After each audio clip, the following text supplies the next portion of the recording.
السلام عليكم ورحمة الله وبركاته. عاملين ايه؟ يا رب تكونوا بخير. النهاردة ان شاء الله هنعمل مع بعض الكشري الاسكندراني للناس اللي طلبته مني، اللي هم المبتدئين، علشان خاطر يعرفوا يعملوا الكشري وما يبقاش معجن.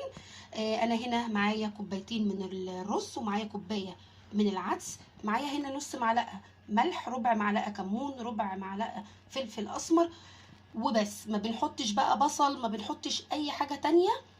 يلا بينا نشوف هنعمل ايه. كل بقى اللي معايا هنا، انا معايا هنا 3 معالق كبار من الزيت. طبعا انا غسلت العدس والرز. في ناس كتير بتقول ان الرز كده بيعجن. لا، الرز هنا الكشري اصلا مش هيعجن معاكي، لانك انت هتبقي حاطه الميه سخنه. انا كل اللي هعمله هقلب بس كده الاول، هشمعه بالزيت. انا هنا عاملاه بالزيت، وفي الاخر خالص نبقى نحط حته زبده او حته سمنه قرب ما يجي يستوي، مش اكتر. انا هنا موطيه النار، هقلبه بس في الزيت كده. وما تقلليش الزيت، يعني ممكن من 3 معالق ل 4 معالق زيت حسب المعلقه بتاعتك، زي ما احنا شايفين كده.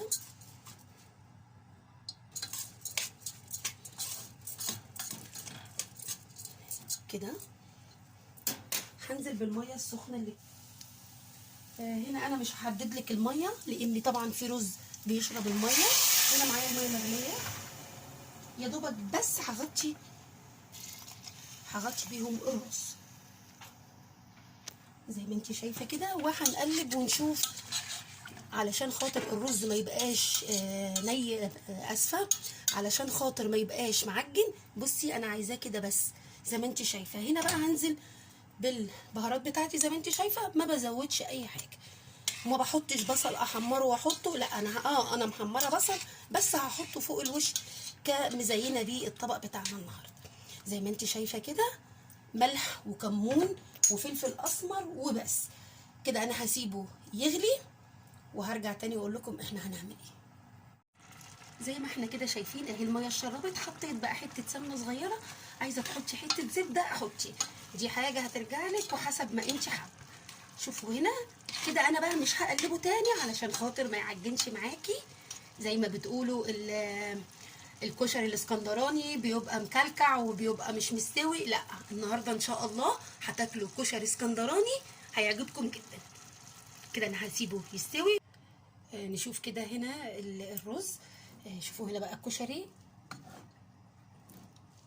بصوا اهو، ولا عجن ولا اي حاجه زي ما احنا شايفين اهو.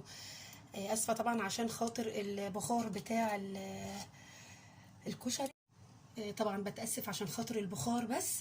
يا رب بس يكون واضح. هنا اهو شايفين، بصوا الرز ازاي، بصوا مفلفل ازاي الرز. كده بقى انا هخليه يستوي خالص. دي كانت تاني تقليبه. لما قفلت معاكم دي كانت تاني تقليبه، يعني انا اول مره قلبتها معاكم ودي تاني مره. مش هنقلب الرز تاني علشان خاطر ما يعجنش معاكي. كده بقى يستوي وارجع ساعه التقديم. وبكده زي ما احنا شايفين الكشري بتاعنا اهو. انا هنا كده عامله جنبه الصلصه بتاعتنا. قبل كده انا كنت عامله الفيديو بتاع الكشري المصري، وكنت وريتكم ازاي انا عملت البصل، فمرضتش اعمله تاني عشان ما اطولش بس الفيديو عليكم. زي ما احنا شايفين. وبرده اسفه، هنشوف برضو الرز بتاعنا. بصوا هنا بقى مفلفل ازاي، عشان الناس اللي قالت الكشري الاسكندراني بيعجن، عشان احنا بنحط العدس مع الرز، ففكرهم بقى بيعجن مع اي حد. فيا رب النهارده تكون الطريقه عجبتكم، وما تنسونيش في الشير وفي اللايك وتفعلوا الجرس عشان يوصل لكم كل جديد مني. واشوفكم على خير ان شاء الله في فيديو جديد.